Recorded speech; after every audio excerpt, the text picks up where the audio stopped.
All right, cool. I think it's about noon. This is Anti-Forensics AF. If you're here for a different talk or something cooler than Anti-Forensics AF, you can go to one of the other cooler talks. Or stay here. Choose your own adventure. That's cool. My name is int0x80. I'm the rapper in dual core. I've done a number of anti-forensics talks here at Derbycon. I'm very happy to be back. This is just like a bunch of trolley stuff. Like I get on the computer and I'm like, what happens if I do this? So first we're going to talk about some memory forensic stuff, basically from the point of being a malware author or like an attacker on a system, and you've got your malware is running and you want to maintain on the system without being acquired or analyzed. And so to do that, we're going to use some self-modifying code, and we'll look at an example with Windows and Linux. And then we'll talk about some Android stuff. Oh, shoot, which reminds me. I need my Android phone. I should have prepped that. And then I've got some really cool stuff. We're going to play a CTF with SD cards, and it's super fun. It's like a really cool trick I found that I don't think many people have seen. Oh, thank you. Shouts out to Uda. Make noise for Uda, please. All right, cool. So just lots of fun random stuff.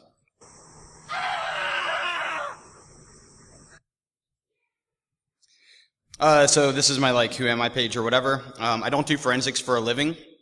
I'm on a red team. I come from a reverse engineering and malware background. I love to just mess around and see what happens. So that's the trollolol part. I've had some really interesting trollolol experiences with some three-letter agencies like the FBI and most recently the NSA. If you want to talk to me about that some other time, I'd be happy to talk to you about it. I'm not an expert at all. Like I said, I just mess around, so your knowledge may vary. And pretty much like all the cool things I've learned to do with computers are illegal, so do illegal things.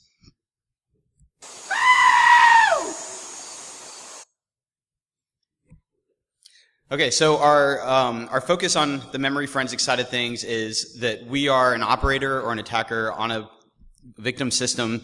We've got our own malware that we've built, so we've invested a lot of time in our own tool chain, customizing, making stuff that's never been seen before. We're potentially APT, and we want to persist and thwart detection. So we don't want our malware to get picked up. We don't want it to get acquired. We don't want it to get analyzed. So we're going to work against that.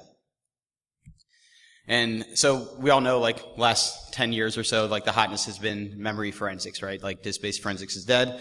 So we're going to leverage that to our advantage, right? We're going to take advantage of the fact that we can do some cool things in memory that help us as an attacker. So in the example of malware, on disk, you have a bunch of sections in your executable file. And to get from disk into memory, you need all of those sections. All of the analysis tools also need those sections, but once we're in memory, we may not necessarily need them. So we're gonna take advantage of that. So it's pretty cool. Like by manipulating our executables in memory, we can totally troll the analysis tools and have a good time.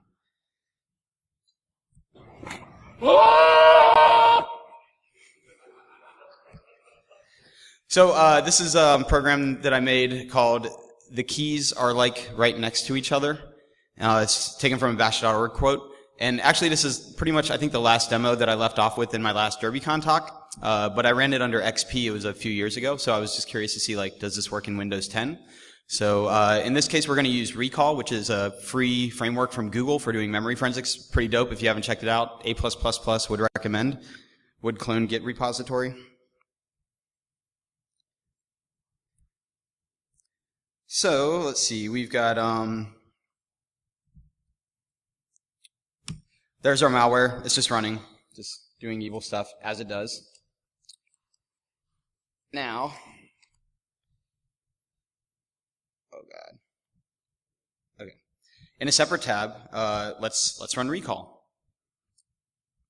Or we use WinPMem first, and this is going to do our acquisition of RAM. And now this takes a while, so I thought I'd play a video for you guys while we wait. I found this series recently called "You Suck at Cooking," and it's kind of cool. It's almost like the how-to basic videos, but like with some dry humor. So without further ado, this is how to cook corn on the cob. Shucking, it's a fancy word for peeling, and how you shuck is a personal choice. The traditional method is to grab the husk and shuck downward. Repeat this motion until the cob is husk-free. You can also up-shuck it. These methods are hard work and you end up shucking yourself silly, so consider trying the golf shuck. Corn! Or you can try playing shuckminton. Or you can use a comprehensive spinning wheel dual momentum shuck system. Or you can bucket shuck it. You can throw it against a rock. Whoops, don't throw it against a rock. Or if you're quick enough, you can do the falcon shuck. The Shuckatron 6 is new technology that's based on particle theory and magic. You just slide it through there and just make sure to wash the particles off of your corn after, because particles aren't good for you. And if you don't like corn on the cob, you can take a hammer and get corn off the cob. Or you can buy this corn I've been developing with Monsanto. It's cobless corn, and the way we make it is through genetic engineering, and it's perfectly healthy and safe, we're pretty sure. Or you can try this corn sausage we've been making. It looks and tastes like real turkey sausage, and the way we make that is by having a turkey, a cob of corn. To cook the corn, a lot of people think you just fill a pot with water, boil the water, throw in the corn, add some salt, let it cook for a few minutes, and then it's done. And those people are correct. Applying butter to your corn is also a personal opinion. Rookies will use a knife, which is a sloppy way to go about it, and it leaves your corn tasting like butter and metal. This is the classic way. You just gently roll your cob in the butter until it's coated. A more advanced way is to take a slab of butter and carve a cornhole into the side. Slide your cob into the cornhole and twist it while moving it in and out until your cob is completely coated with butter. If your cornhole isn't big enough, gently twist it with perseverance until it slides through easily. You can also stick butter onto some tongs, tape those to a broom handle, and butter your corn from a distance. This is a great technique if you suffer from a strong fear of corn. Buttered corn can be slippery, so be sure to attach a handle like this 2.71A Phillips screwdriver. I just made up the 2.71A part. But yeah, that's corn on the cob, and it's more delicious than corn on the log, or corn in the bog, or corn on the saw, or corn on the dog, or corn in the fog, or corn on the job, or corn in the clog, or corn on Bob, or corn on the slob, which is the same thing. Get your shit together, Bob, seriously. And it's obviously best eaten as corn on the knob. And if you're sick of corn, consider... Alright, so that's, you suck at cooking. Oh good, and our acquisition's done, alright. Alright, so let's run recall.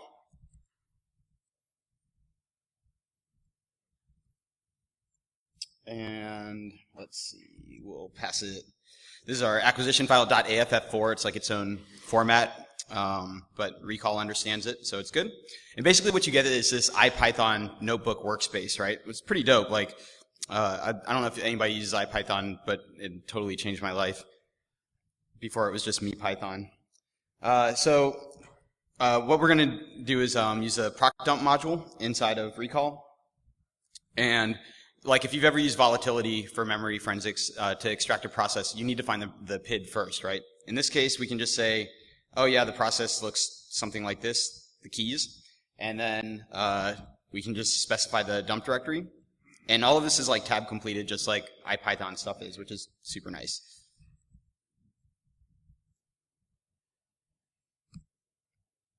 All right, so it looks like our directory dumped, or at hope, or nope, it did not. It didn't like that.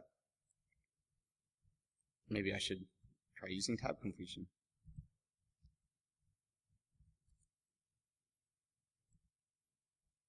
Oh, come on now.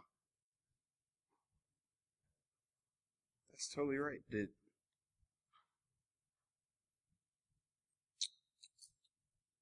Oh, I forgot a comma. Psh. Get your shit together, int0x80.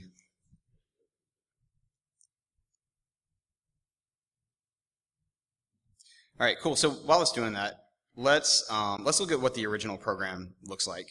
All right, so hey, I found something weird on this system. Like let's echo 22 and see what's up. So, oh fuck, you know what? Damn.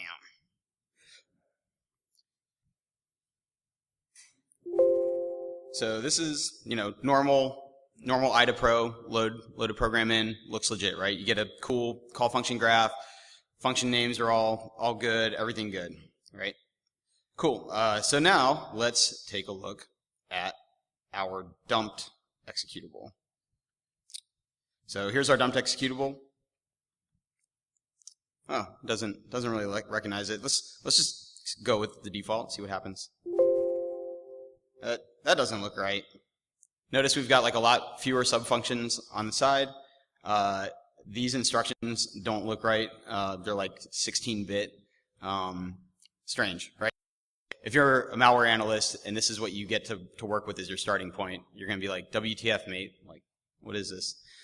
And I don't know about you guys. I personally don't know any forensics examiners that know IDA well enough to go through and start marking things as code and put the time in. But if we go back to our original tab, our malware is still running, right? So we're still doing evil stuff.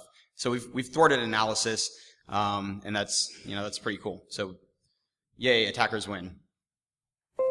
And then let's take a look at the source because it's pretty easy.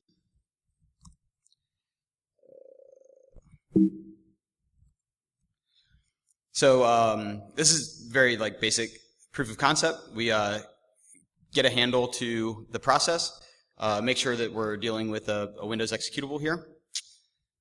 So here's our checks for 45A, the MS-DOS stub, and then 50 null, the PE header. Process the sections. We're going to use virtual protect to add write permissions onto the header of the executable file in memory. And then we're going to call RTL0 memory, and this is like the thing that does the special sauce. And what it does is it just writes zeros into the header in memory. So that makes it so that when you grab the executable out, you just get like no information about what your bytes are. We restore the page permissions with virtual protect, and then here we just loop for proof of concept demo purposes.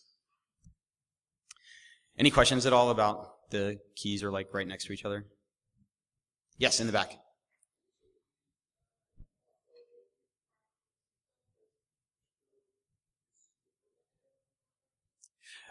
So the question is about volatility plugins, and there is a proc dump plugin in Volatility. When I did it in XP, it also failed. And so Recall was the new hotness, and so I just built a demo for Recall in this particular case. I haven't tested it for against new Volatility in Windows, so it might have better success. I just tested against Recall because I was like, hey, Google Smart Bros, like it should probably work, and then it didn't. So I was like, hey, good job, me.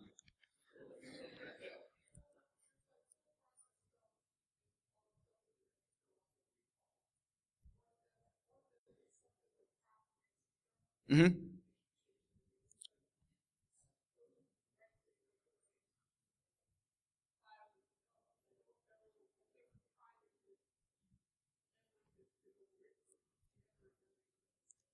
Yeah, when I did it in Windows in my last demo, like in XP, I won against Volatility. And we'll actually do a demo against Volatility in Linux, and spoiler alert, I win again.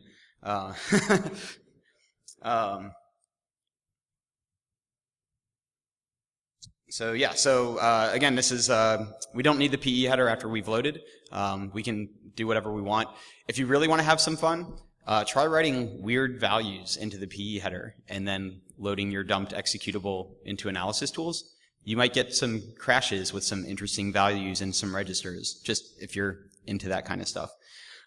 So pretty neat. We win, and this has worked all the way from Windows XP up into Windows 10.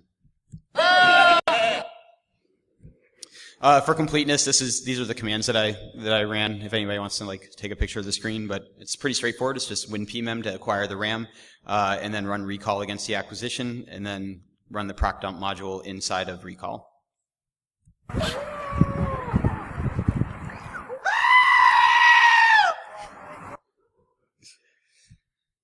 All right, so let's try it in Linux, and we'll go against Volatility, and we'll use Lime for the acquisition, which is an open source kernel driver. Password is my luggage combination. All right, so here's our Linux variant. So we found our elf header. This is just debugging output. You could do whatever you want here. So now we're doing evil stuff as we do.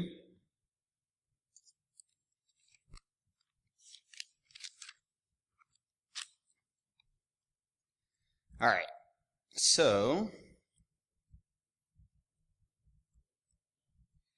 cool.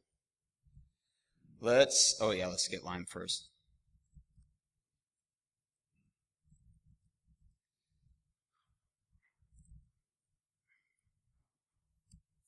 Cool, we have a build. If you want to build Lime for your kernel version, you just run make. It should build straight away.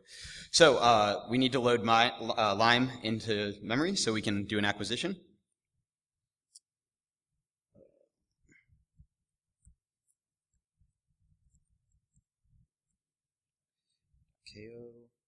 And there's a couple arguments you specify. So first you tell it where your path is to store the acquisition. So let's just tell it like lol.lime and under temp. And then you can specify a format. I think the options are like lime and raw, but Volatility understands the lime format, so we'll just do that. 5500 for my password. Just kidding. Okay, cool. So we should have our RAM acquisition.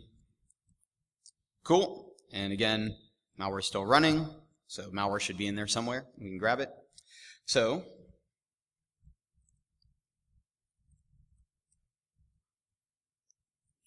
let's see. I'm not going to go in depth, but I'll show it in the slides. There's a caveat with Volatility on Linux.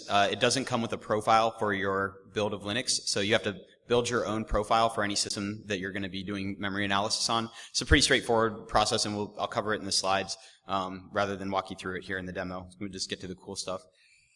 So, and you can test it if you've got it by doing something like this. Use the --info flags, and then just grep for Linux.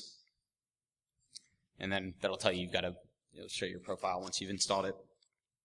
All right, so let's get our malware out of RAM, because we know that attackers are on the system.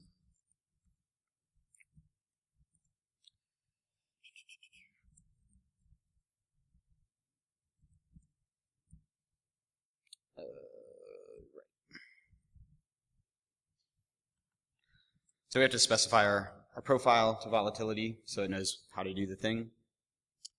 And first, like I said earlier, you have to get the process listing or the PID for your target process that you want to dump. So here's our PID of 2221. And we'll use the proc dump module and specify our PID, 21. Bam. Ignore the destorm stuff. It's just I don't have those modules installed. Okay, cool. Looks like we got a dump. All right, blue team is winning. Here we go. Let's hex dump it. Oh, we didn't get anything. Well, how big is the process that we dumped? Oh, it's 0 bytes. Wah, wah. Empty. Hey, and our malware is still doing evil stuff. Good job, red team. Woo!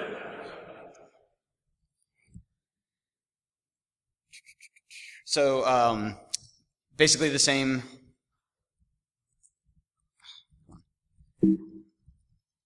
setup going on here. We basically find our header in memory. The way I do this is really bad, and I should feel bad, but it's easy and it works. So I'm just using proc self maps, and you might be on a system that you don't have access to proc potentially, so don't rely on this. But I'm lazy, so using fscanf to find the entry for my header, and here we use mprotect, whereas in Windows we used virtual protect. We set our page write permissions so that we can modify the header. Here we use memset instead of RTL0 memory, and then reset the page permissions using mprotect again. And then here's just our debugging stuff. Whereas in real life, we'd be catching shells and exfilling data and getting bitcoins. Cool.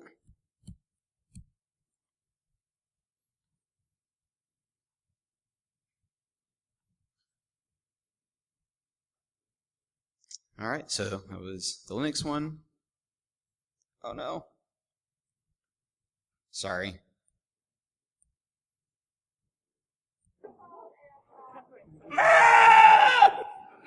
Okay, now we're good. I forgot about the goats for a minute. Okay, so pretty much same thing that we walked through here.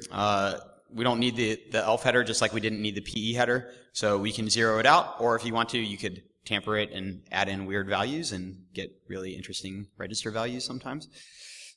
And then this is like the full process. I can send you guys slides if you want. They'll come as a PDF, no malware, I promise. Git clone Lime from GitHub, build it, insmod it so you get it running in the kernel, get Volatility, install it, and then this is the profile build stuff. So you'll cd into this like tools Linux subdirectory and just run make, and that'll produce this module.dwarf file. And if you run head on that, you should see .debug info at the top, lets you know that you've got it built correctly.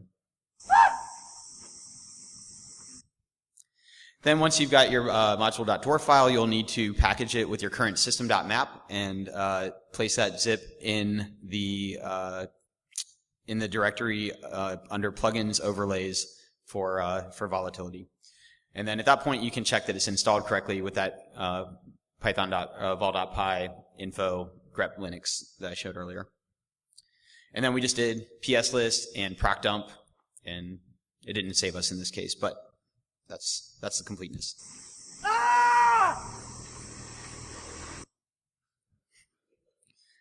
All right. So Android stuff. Any questions about either the Windows or Linux variants for the keys are like right next to each other? Cool. All right. Android stuff. So my girlfriend and I were interested about Android stuff a little while back, and we didn't know anything about forensics for Android, so we're like, hey, let's figure it out. So these are some things that we figured out. So all of this is based on the premise of using encryption, encrypting your device. Also, to quote the Gruck, use Tor, use Signal.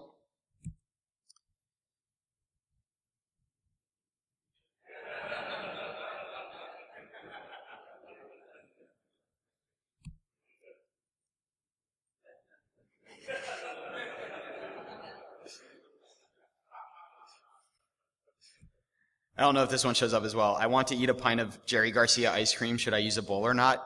Use Tor, use Signal. And then selling social security numbers for Bitcoins, contact me on my XMPP.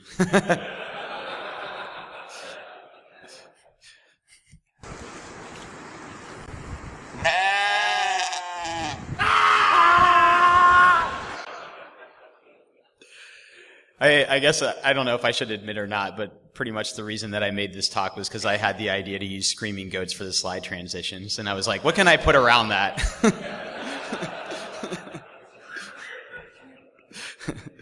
All right, so let's talk about forensics real quick. I'm going to try to push through this part pretty quickly, and I can talk to you more in depth about it afterwards, but really I want to play the CTF with y'all for the SD card stuff because it's really fun.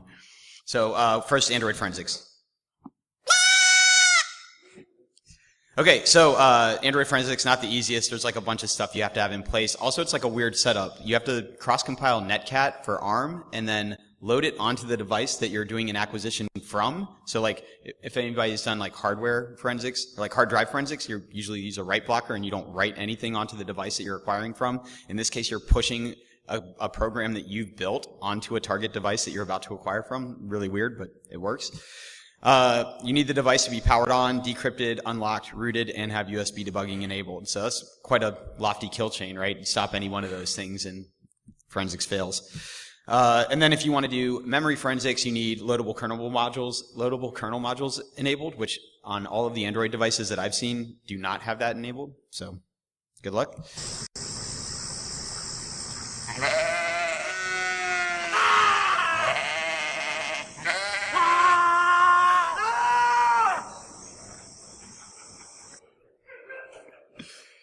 I guess I could live on a farm as long as I have internet and goats.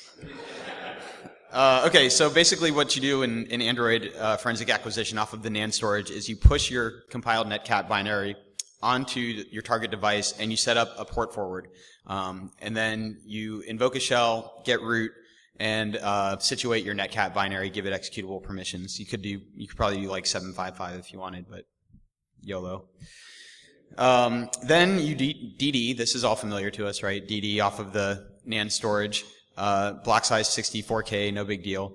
And then pipe that to netcat and send it across the USB using netcat. On the receiving end on your laptop, you'll have a netcat client that'll connect into the listener on the phone, and then you'll just grab all that data and store it off into whatever you want to call your file. In this case, I call it image.nand. Then standard forensic stuff, checksum it, make a copy, checksum the copy, etc.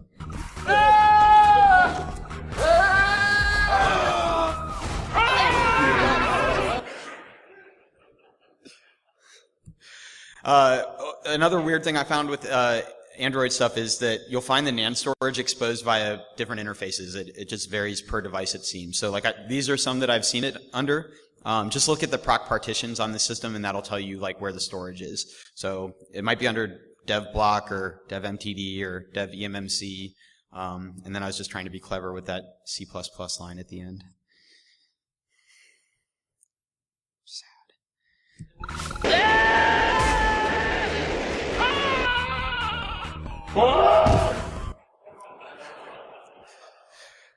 So in the situations where you can't like get root and do like a full DD acquisition of the NAND, you can get some other logical acquisitions, right? ADB pull is basically like trying to do like a CP of slash onto like your local storage. So it'll grab whatever it can for you, and in this case we just have like a local directory called dump that we're going to dump onto on our laptop.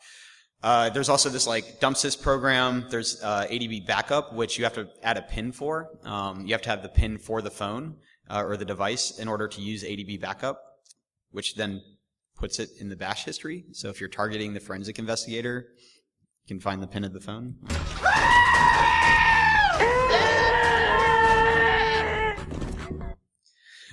There's also dump state, bug report. These things get you like logs of like various radios that are on the device. There's an open source tool called AFLogical OSE. There's a law enforcement edition of it as well. And I don't know the differences between the two, but the open source edition is out there if you want to mess around with it. So TLDR, it sucks. Like Android forensics sucks. Would not do again or ever. And it's weird that it violates the traditional forensic methodologies to me, right? Like you're writing onto the device you're about to acquire from. It's mind equals blown. And then that kill chain we had of things being like powered on, decrypted, all that stuff, it's super easy to disrupt. It's not even a goat. All right, so here's our setup, is we have our Android device and we're using full disk encryption, and maybe we're out like in the raided by law enforcement scenario, maybe we're out freedom fighting as the Gruck calls it, we're out operating somewhere. You always, of course, leave your phone at home when you do that. As my girlfriend has pointed out to me multiple times. And so let's say you're out operating and you come home and, oh, there's a bunch of police at my house, like what's going on? You don't want the police to acquire your device at home and then get evidence off of it. So, or like as a separate situation, say maybe you're deploying a hardware implant on an operation, and if blue team or law enforcement or somebody else that's not ever supposed to find the device finds the hardware implant, you don't want them to get any evidence off of it. So, and then this last one I was like, shrug is like, you know, there are other scenarios, but I can't think of any. And then I looked at it and it looks like Kaz throwing a phone to me. So, you know, you want to encrypt your device if Kaz is ever touching it. Don't ever let him touch your phone. Okay, so I'm thinking like we're using using encryption, right? The easiest solution is just power down the device if you think you're in danger. I mean, it's not destructive. Your data is still intact in the event that you're not actually being raided by law enforcement or something. And then you've got everything, your evidence is all encrypted. And then, of course, lawyer up. You know, don't ever talk to the police. So what can we do to leverage or to see like whether we're being tampered with? We have all these sensors at our disposal, right? Bluetooth, pair my device with another device in my house. If it becomes unpaired, turn it off. It's encrypted. It's on the cell network. If law enforcement comes in and acquires a device, they're probably going to put it in a Faraday bag, and that's going to stop any transmission and receiving, right? So if it goes off the cell network, power it off. It's encrypted. GPS goes outside the geofence of my property, power it off. All this stuff. So we can use all of these to like leverage or figure out whether we're being tampered with and consequently turn the device off to protect ourselves.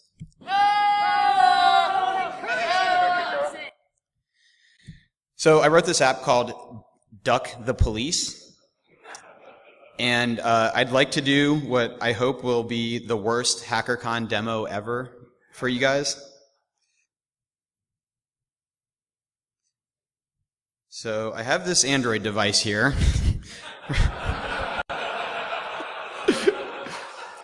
Running Duck the Police. And we're going to set it for movement. And we're going to say Duck the Police. And I'm just going to set it down. And I'm going to pick it up. And the phone is off, and it's encrypted. So, Duck the Police, and I will accept pony nominations for worst hacker conference demo ever.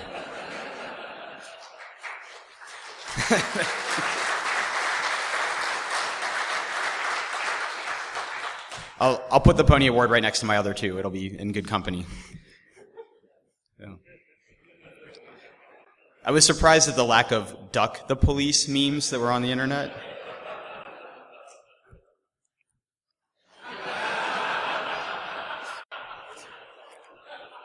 That one I especially like because I used to work with a guy who was really good at lockpicking, and he was like, oh yeah, I can pick the boots on cars, like no problem.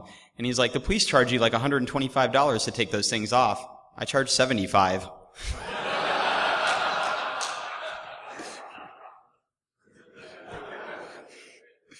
The bubble tape one just kills me.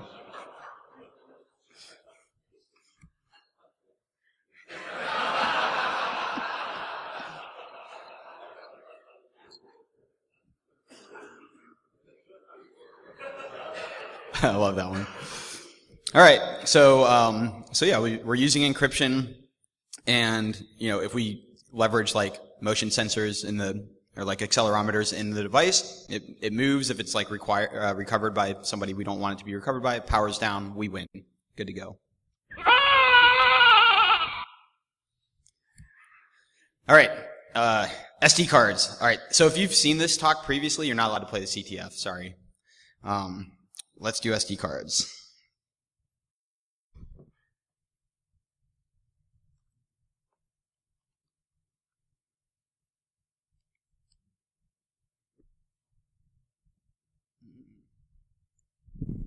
I'm just going to go back and forth.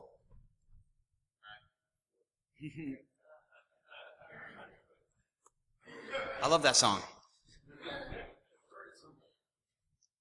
Okay, so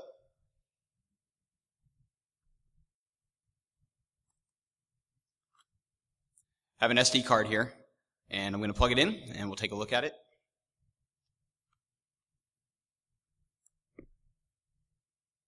There it goes.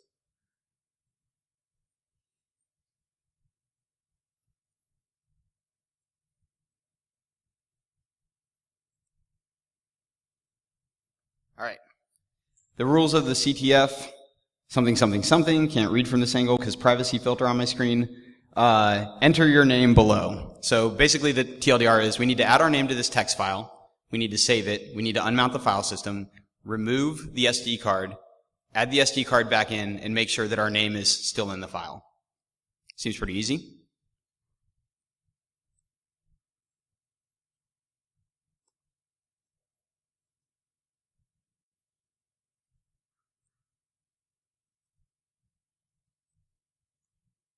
Okay. There's my name, right? Cool. Int 80? Yeah. All right. Let's unmount it.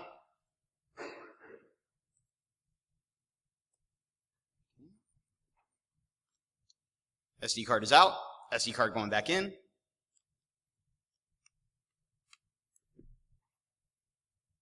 File still there. Oh no, my name's not there, but the file is. Okay. What can we try? The what? The file system? Let's look.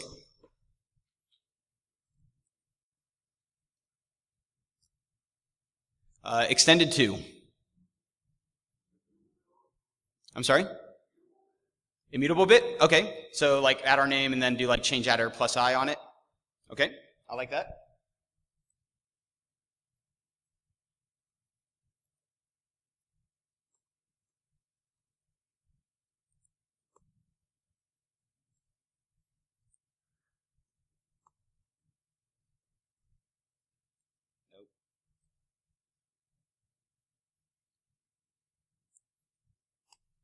Okay, int80 is there. We're good. Immutable bit is set. Also, all right, there it is. Let's unmount it. SD card's out. SD card's back in. There's challenge.txt.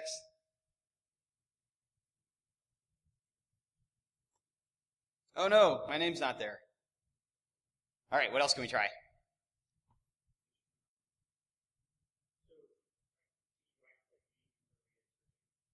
Like with a hardware switch, or okay. So the premise is that the hardware switch is off. I guess I should have specified that. It's not hardware locked. Okay, sorry. I heard something over here. Yes. Which U-mount? Okay.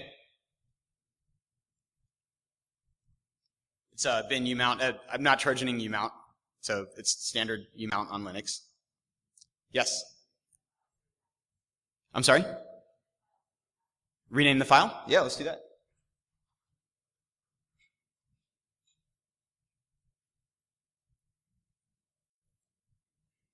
So, adding int80, cool guy.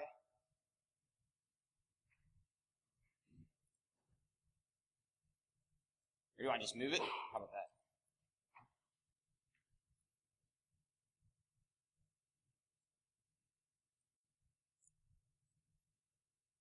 Stop.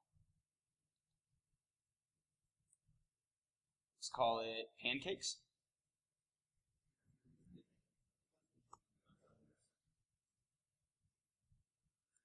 Okay, pancakes is there. int80 is still there. Let's U-mount it. SD card coming out. SD card going back in.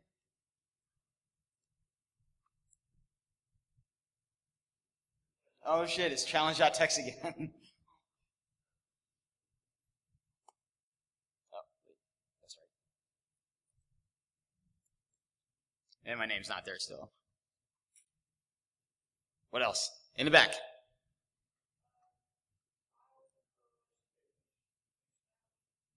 Oh yeah, we did which mount. It's bin mount, and it's the standard mount that's included in the distro.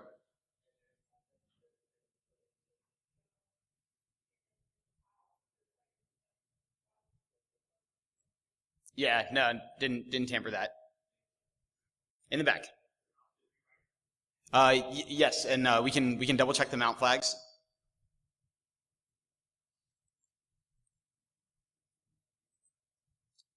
So here's our RW. So we're read write. Yes.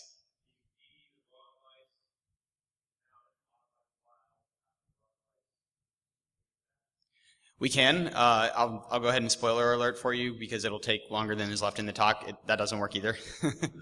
But good. This is another thing that I tried. Yes.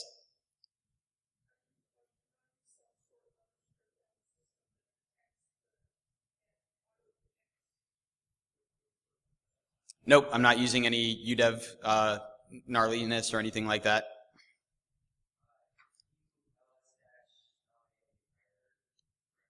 Sure.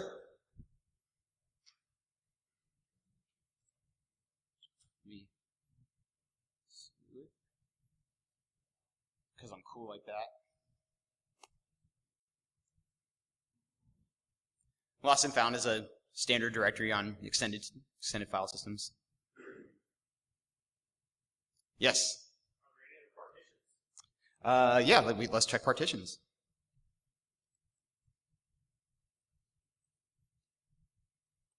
So this is our device, MMC block 0. Nope, just the one, P1. Yes, in the back. I am not using an overlay on the file system, but good. That's a good one. Yes, in the back.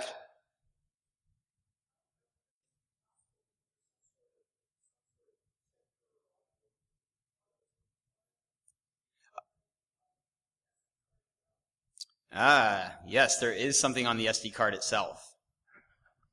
Way to go, we worked our way down the stack. So,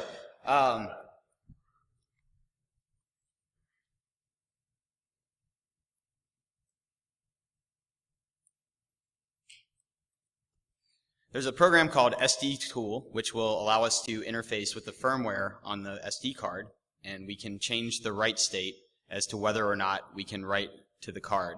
So what's awesome is the way that this gets displayed to the operating system above is that everything's fine. No errors, no permission issues, everything looks good. We mount and you mount, no worries at all. And but under the hood, we're preventing the writes. And this tool is open source. I don't know if I mentioned in the slides or not. We'll see. But basically, all I did is change the makefile to use Clang instead of GCC. But yes.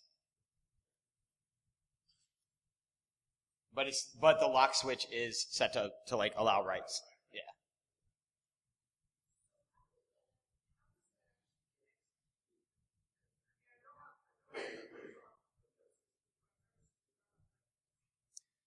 I don't know. Whoever figured this out just figured out the interface to make it do the thing. So there's a few commands. Like I said, I'm not an expert. I just mess around on computers. So here with the status, we can see that the write state is on temporarily.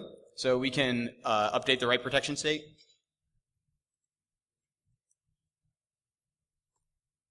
So now the write protection is off.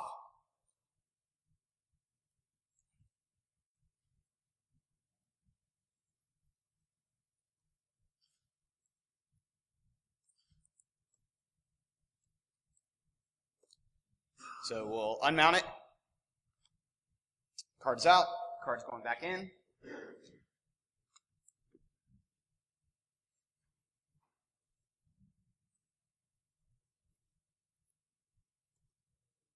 It's that boy.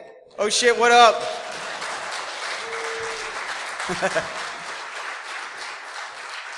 So shouts out to Craig Smith from Open Garages. He's kind of the one that got me onto this track and figuring this stuff out. So it was a really cool trick, and I think it's a pretty neat thing I hadn't seen anywhere else.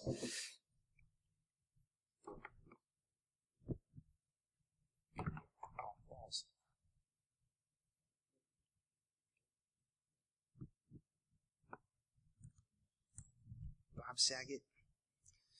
All right.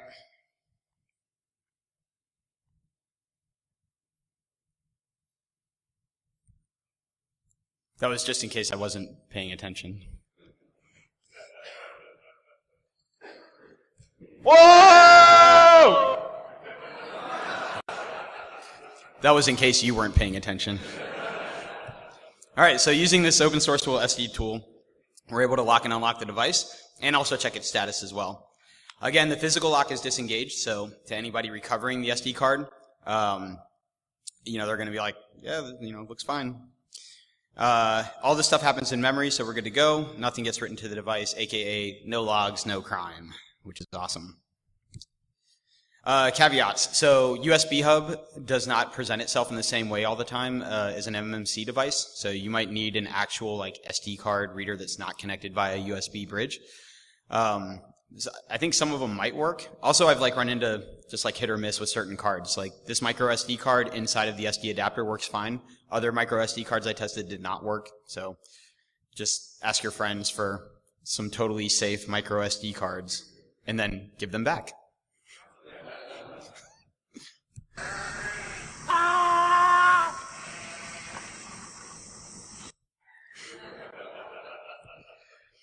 So my ideas for the example scenarios are you've got a hardware implant, right, that you're using on an active operation. I've actually gone against a red team engagement where they used an Android device implanted in the facility, and we recovered the Android device and we ripped the malware off of it, and I RE'd the malware, and then we were able to pivot off of that and go find more infected nodes on the network.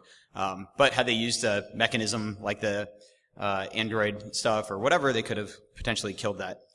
Or use that with the SD card, and I wouldn't have been able to get anything good off the SD card. Also, if you guys use Raspberry Pis, right, those run off of SD cards, so totally do this to your SD card, put it in your Raspberry Pi, build a portable Pi or whatever you want, and if it ever gets acquired, you're good. Nothing ever got written to the device. And then if you want to try running your attack VMs or your attack platform off of an SD card and boot off of it, nothing gets written, right? Run a laptop, no hard drive, no other persistent storage, just an SD card that also does not do persistent storage. Kind of neat. I still don't know what this. What is that? What kind of animal is this?